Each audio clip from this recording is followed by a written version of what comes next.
चे आमदार संतोष बांगर यांच्या घरी, तसेच शिवसेनेचे माजी नगरसेवक रामभाऊ कदम व त्यांच्या सहकाऱ्यांवर सातत्यानं पोलिसांनी सकाळी रात्री अपरात्री जाणे, त्यांच्या घराची झडती घेणे, त्याचबरोबर महिला असतील, मुलं असतील, त्यांना दरडावणीच्या सुरामध्ये बोलणं, हे जे प्रकार झालेला आहे हा अत्यंत आक्षेपार्ह असा प्रकार आहे.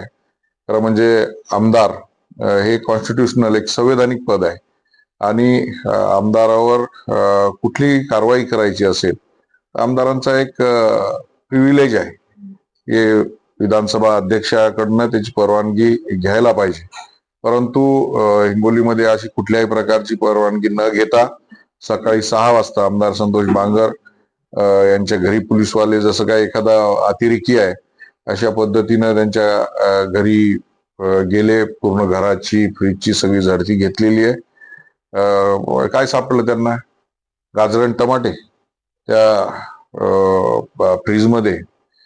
तर या संदर्भामध्ये माननीय एकनाथ शिंदे साहेब यांनी सुद्धा गंभीर दखल घेतलेली आहे. मी स्वतः नांदेडचे आयजी शहाजी उमाप साहेब यांच्याशीही बोललेला आहे आणि आज माननीय मुख्यमंत्री संध्याकाळच्या वेळेस नांदेडमध्ये आहेत, त्यावेळेस माननीय मुख्यमंत्री देवेंद्र फडणवीस साहेब यांच्याकडे सुद्धा जाऊन या संदर्भातली तक्रार मी करणार आहे आणि येत्या हिवाळी अधिवेशनामध्ये हा जो प्रश्न आहे हा प्रश्न उपस्थित करून एक हक्कभंग समितीकडं आम्ही ज्या पद्धतीची कारवाई पोलीसवाल्यांनी इथं केलेली आहे, ज्या पद्धतीची दादागिरी पोलीसवाले इथं करतायत, हे कोणाच्या सांगण्यावरून करतायत हे आम्हाला माहिती आहे. निवडणुका ह्या 4 दिवसाच्या असतात, परंतु संबंध हे आयुष्यभराचे असतात. हे संबंध जपले पाहिजे आणि पोलीसवाल्यांनी अशा पद्धतीनं दादागिरी करू नये हे सांगण्यासाठी आज इथं मी आलेलो आहे.